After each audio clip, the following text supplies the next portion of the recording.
તો ઘટનામાં એવું છે કે તારીખ જે 30/8/2025 છે એના સાંજના સમયે ફરિયાદી જે છે એમણે પોતાની 5.5 વર્ષની દીકરી જે છે એના ગુમ થવા બાબતે અત્યારે આંકલાવ પોલીસ સ્ટેશનની અંદર જાણ કરી.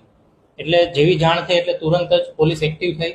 આંકલાવ પોલીસ સ્ટેશનના પીઆઈએ તુરંત જ બીએનએસની કલમ 137(2) મુજબ અત્રે ગુનો દાખલ થયેલો અને પોતાના તમામ સ્ટાફને આ બાળકીની શોધખોળમાં લાગી જવા માટે સૂચના આપી અને પોતે પણ લાગી ગઈ અને આ બાળકીની શોધખોળ અને તપાસમાં રોકાયેલા.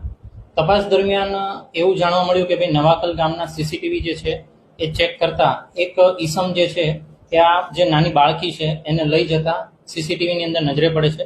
પોતાના બાઇકની પાછળ બેસાડીને લઈ જાય છે. આગળના અમુક સીસીટીવી જોતા એ જ ઈસમ છે એ બાળકીને લઈ જાય છે એ વસ્તુને સમર્થન મળ્યું. એટલે ત્યારબાદ તરત જ આ જે બાળકી છે એ બાબતે આ જે શંકાસ્પદ ઈસમ છે